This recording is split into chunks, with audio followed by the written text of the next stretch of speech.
마가복음 8장의 1절입니다. 마가복음 8장 1절을 보면 그 무렵에가 나옵니다. 언제 어디에서 이 사건이 일어났는지는 명확히 알고 있지 않지만 대가볼리의 어느 곳이 아닌가 한다고 하는데요. 5,000명을 먹이신 사건은 네 복음서에 모두 기록되어 있지만 4,000명을 먹이신 사건은 마태와 마가에만 기록되어져 있습니다.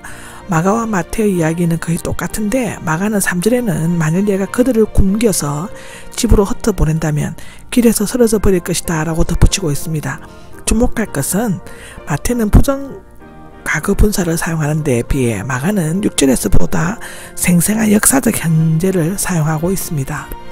4절을 보면 이렇게 빈들에서 어디서 구할 수 있겠습니까? 라고 하는데 그들이 이미 보리떡 5개와 물고기 2마리로 5,000명을 먹이신 기적을 보았는데 똑같은 질문을 할 수 있느냐는 의문점이 제기될 수 있습니다. 그런데 제자들은 그 떡 대신 일의 의미를 깨닫지 못하였으므로 시간적으로도 상당히 오랜 간격이 있습니다. 그리고 과거에 받은 하나님의 은혜와 축복을 잊어버리는 것은 인간의 속성이며 난처한 일이 생겼을 때는 똑같은 질문을 할 수 있습니다. 이 사건에 관한 자세한 주석은 마태복음 15장 32절에서 39절에 제가 설명드렸습니다. 10절인데요. 10절을 보면 달마누다 지방이 나옵니다. 마태는 마가단 지방이라고 기록하고 있는데 오늘날 두 지역의 위치는 알 수 없습니다. 아마도 두 지역은 호수 서편에 있고 주문이 많이 살고 있는 게세마네 평원일 것 같다고 추정되어진다고 마가복음 6장 53절에는 말합니다. 자세한 설명은 마태복음 15장 39절에 제가 설명드렸습니다. 1절에 보면 바리새인들이 와서 예수님께 논쟁을 벌이기 시작했다가 나옵니다. 바리새인들은 마태복음 16장 1절에는 사두개인으로도 함께 온 것으로도 되어 있습니다. 두 종파는 신학과 정치, 신앙, 규범 등이 있어서 정반대 입장에 있었고 서로 적대시했다고 합니다. 하늘로부터 오는 표적인데 랍비들은 참 메시아임을 입증하는 하늘로부터 오는 빛을 보여달라고 했고 바리새인들을 비롯하여 유대인들은 늘 예언자나 지도자들에게 표적을 구하였습니다. 성경에 마태복음 12장, 고린도전서 1장에도 나옵니다. 표적은 요한복음에서는 예수님의 신성을 나타내는 표적으로서의 기적, 공관복음에서는 하나님의 권위를 나타내는 증거라고 하는 의미로 사용되어져 있습니다.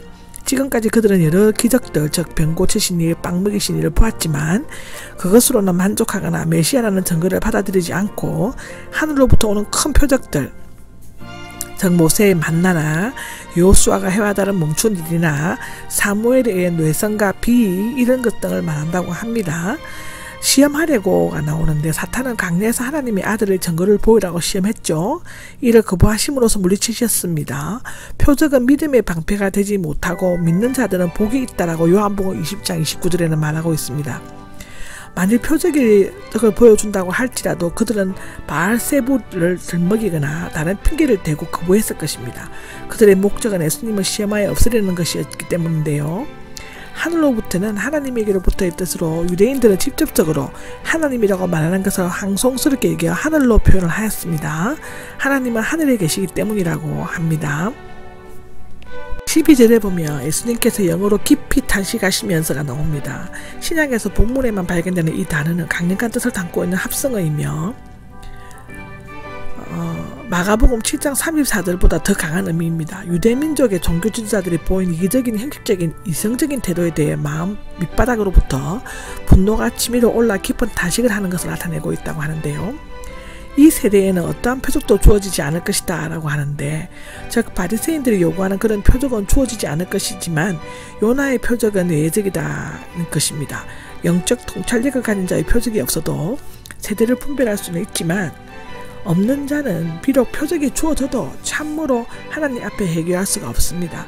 예수님은 죽은 자 가운데서 3일 만에 부활하셨지만 유대 공회들은 믿으려고 하지 않았다고 사도행전 3장 5절에는 나오죠. 요나의 표적에 대해서는 마태복음 16장 4절에 제가 말씀드렸습니다.